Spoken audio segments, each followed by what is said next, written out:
Act like you're with me. Those 6 words hadn't yet been spoken, but they hovered like a promise waiting to break open.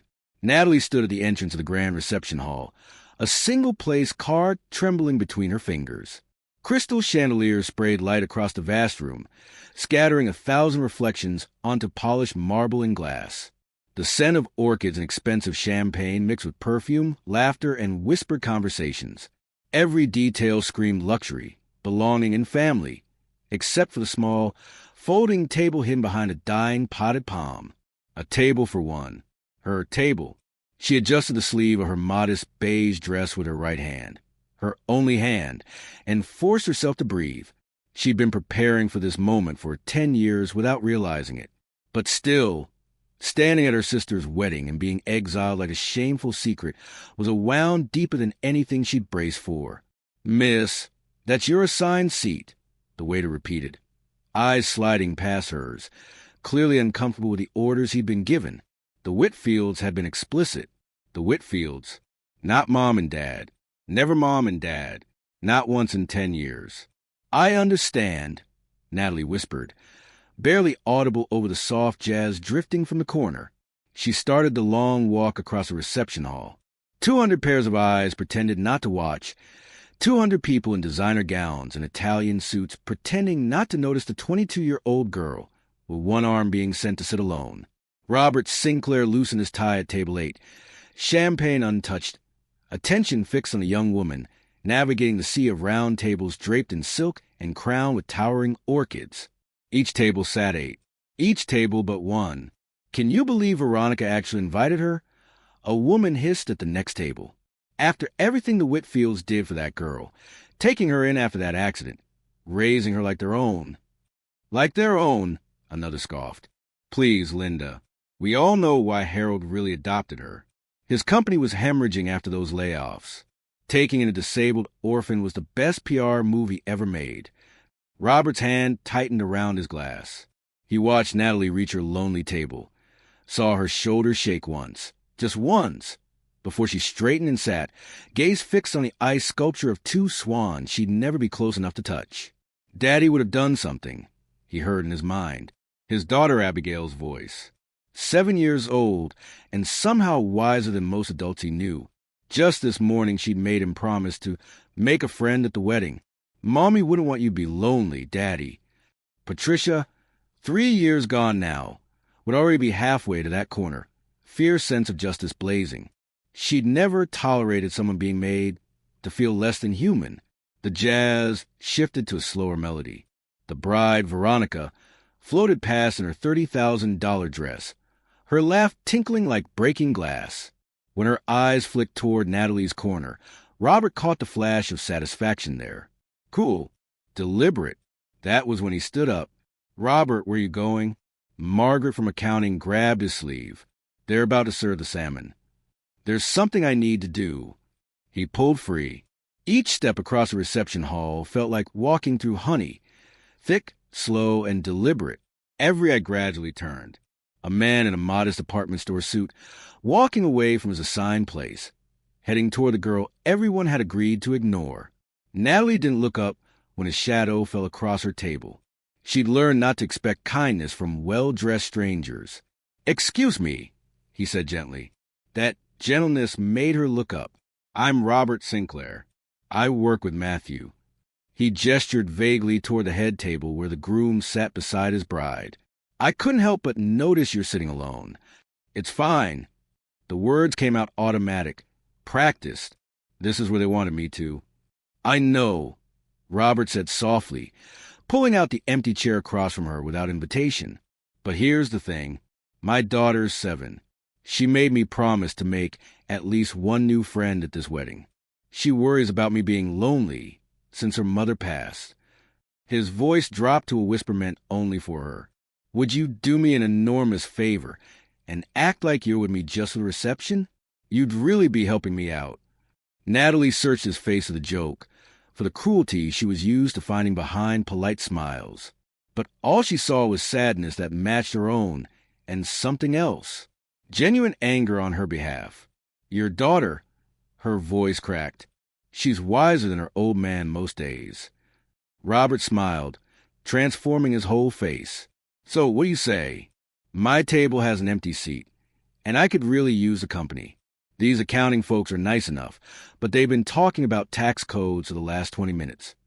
A small, surprised laugh escaped her, the first genuine sound of joy she'd made all day. "I don't know anything about tax codes." "Perfect. Neither does anyone else. They just pretend." He stood, offering his arm. "Shall we?" Natalie stared at his extended elbow. In 10 years with the Whitfields, no one had ever offered their arm to her. They'd walked ahead, embarrassed by her missing limb, embarrassed by the reminder of the tragedy that had brought her into their lives. "People will stare," she warned. "Let them," he said simply. Her hand trembled as she placed it in the crook of his elbow. Together, they began walking back across the reception hall. Whispering rippled out from their path like waves from a thrown stone. "Everyone," Robert announced as they reached his table, pulling out the empty chair beside his own with a flourish. "This is Natalie. Natalie, these are my colleagues from Brennan and Associates." Margaret's mouth fell open. James from payroll choked on his wine. But Robert just smiled pleasantly, helping Natalie into her seat as if it were the most natural thing in the world. "Robert," Margaret hissed, "do you know who that is? That's the Whitfield's adopted daughter, the one they stuck in a corner to eat alone at her own sister's wedding." "Yes," Robert said calmly. "I notice." The table fell silent. Natalie stared at her plate, cheeks burning. She started to stand. "I should go back." Robert's hand covered hers, gentle, warm, steadying. "Please stay." That was when the storm arrived in silver heels and righteous fury. Eleanor Whitfield descended upon the table like an avenging angel in designer silk, her silver heels clicking sharp and fast against the marble floor. Her husband Harold trailed behind her, face flushed with embarrassment and too much scotch. "Natalie." Her voice could have frozen champagne. "What do you think you're doing?" Every conversation within 30 feet stopped. Even the jazz quartet seemed to soften, sensing the storm. Natalie's instinct was to shrink, to fold into herself the way she'd been trained to. "Mrs. Whitfield, Mrs. Whitfield, I presume," Robert interrupted, standing slowly, placing himself slightly between Eleanor and Natalie. "I'm Robert Sinclair. I invited Natalie to join our table. Is there a problem?" Eleanor's face twitched, the closest she could get to outrage without disturbing her Botox. "This is a family matter, Mr. Sinclair. You don't understand the situation." "Then enlighten me," Robert said evenly. "We took this girl in out of the goodness of our hearts," Harold slurred, stepping forward, "when she had nowhere else to go. We fed her, clothed her, sent her to school. While Veronica went to Yale." Natalie finished quietly, her voice cutting clean through the noise. The silence that followed was a blade. Eleanor's composure cracked. "How dare you?" "How dare she what?" Robert's voice cut through like steel wrapped in velvet. "Tell the truth? That you took in a traumatized 12-year-old not out of love, but for a photo op after Harold's company laid off 300 people." Gasps rippled through the crowd. The jazz stopped entirely. Heads turned. "That's a lie." Harold sputtered, color draining from his face. "Is it?" A new voice, frail but firm, sliced through the tension. Matthew's grandmother, Agnes, was slowly approaching, her walker clicking rhythmically across the floor. Her sharp eyes locked on Harold. "I remember the headlines," she said, right next to the stories about families losing their homes. CEO Harold Whitfield opens heart and home to orphan girl. "Don't you remember that, Harold?" Eleanor went pale. Natalie found her voice then, soft at first, but growing with each word. 10 years of silence finally cracking open. "I wasn't allowed to eat dinner with the family. I had an 8 p.m. curfew while Veronica stayed out all night. You introduced me as a charity case at the country club. You told your friends taking me in was the best business decision you ever made. You ungrateful little..." Eleanor began, stepping forward. "Finish that sentence," Robert said quietly, his posture shifting just enough to shield Natalie completely. "Please, give me a reason." A murmur spread. The bride herself approached now, Veronica's face stiff and pale under too much makeup. Her train trailed behind her like a ghost. "Mother, please. People are watching." "Let them watch," Robert said. "Let them see how you treat family." Veronica turned to Natalie, her eyes like shards of ice. "You're ruining my wedding." "No," came Agnes's voice again, strong and sure. She thumped her walker once for emphasis. "Your family's cruelty is ruining your wedding. This young woman deserved love, not a 10-year business arrangement." Natalie stood, trembling. "I need some air." "I'll come with you," Robert said immediately. They walked out together into the cool night air, the sound of whispers and breaking glass fading behind them. The garden terrace smelled of rain and roses. Natalie leaned against the stone railing, shaking. 10 years, she said, voice breaking. 10 years of trying to be quiet, helpful, invisible enough for them to love me. Robert didn't speak. He just stood beside her, not touching, simply present. "Tell me about the accident," he said softly. Her gaze drifted to the horizon. "Power line came down in a storm. Hit our car. My parents died instantly. I was trapped for hours. My arm was crushed. They had to take it." She looked down. "I was 12. The Whitfields showed up with photographers. Eleanor held my hand for the pictures, then didn't touch me again for 6 months." Robert's throat tightened. "My wife died 3 years ago. Brain aneurysm. 1 minute she was laughing at breakfast. The next she was gone. I know it's not the same, but I understand loss. And what it's like to exist in rooms where you don't quite belong." Natalie turned, really looking at him. "Why did you come to my table?" He met her eyes. "Because I saw someone who needed to know they weren't alone. And because—" he hesitated. "Because staying silent in the face of cruelty makes you." Her eyes glistened. "Your wife would have been proud of you." "I hope so," he whispered. She had this way of seeing people who tried to disappear and reminding them they mattered. They returned to chaos. Half the guests had left in outrage, the rest whispering corners. The Whitfields sat frozen at their table, their perfect image cracked beyond repair. And at the microphone, Agnes was giving a speech that would become legend. "Family isn't about blood," she said. "It's about choosing to love someone every single day, even when it's hard." Natalie moved out the next morning. When Eleanor called to give her 30 days to leave, Natalie didn't cry. She'd run out of tears years ago. But when her phone rang again, it was Robert. "Come stay with us," he said simply. "Abigail would love the company. And so would I." "You barely know me." "I know enough," he replied. "I know you deserve better than them." 2 weeks later, his car pulled up to the Whitfield mansion. Natalie stood on the steps with 2 suitcases and a backpack, her life packed into 3 bags.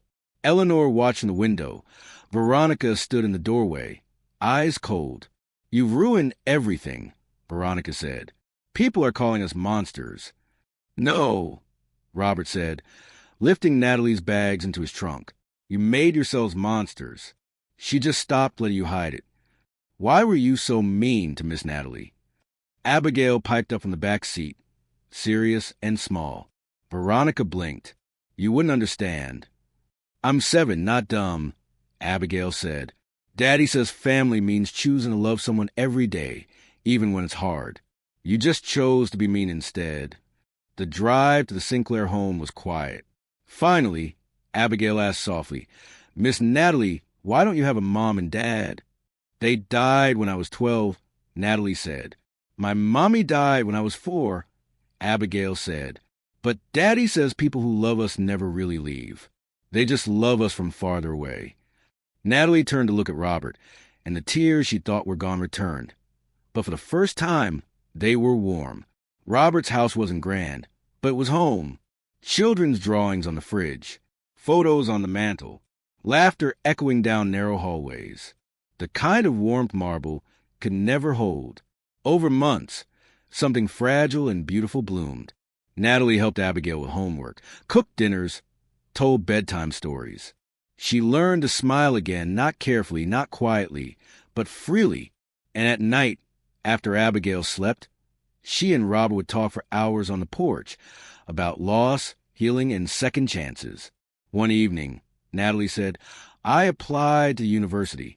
I want to study social work. Help kids like me. You'll be amazing, Robert said. The Whitfields were wrong about everything that mattered. She got the scholarship. Abigail hung a glitter banner across the living room. Congratulations, Aunt Natalie. Months later, Robert found her on the porch, the acceptance letter in her hand. I never thanked you properly, she said, for showing me what family feels like. You don't need to, he said. You've given us just as much. Abigail adores you. And I. He stopped, realizing the truth. I hadn't realized how lonely I was until you. Their eyes met. She reached for his hand, the only one she had, and it was enough. Patricia would have wanted this, Robert said softly. Are you happy? Happier than I've been in years. I love you, she whispered. I love you, too. They were married 1 year later in the backyard, daisies in her hair, Abigail throwing rose petals with both hands. Margaret from accounting officiated, crying through the vows. Agnes sat front row, proud and radiant. The Whitfields weren't invited. Their empire had crumbled under the weight of their own cruelty. But Robert didn't think of them. He thought of Patricia, of Abigail, of the woman beside him who'd turned silence into strength. 10 years later, at Abigail's graduation, she stood at the podium and said, When I was 7, my dad went to a wedding and came home with a woman who became my mom. He taught me that love isn't about blood. It's about saying, act like you're with me, and meaning it. My mom lost her arm, but never her kindness. She showed me that families aren't built from obligation. They're built from choice. In the crowd, Robert held Natalie's hand, the only one she had, but the only one she'd ever needed, because one man stood up from his assigned seat and spoke 6 words that changed everything. Act like you're with me, please. And he meant it forever.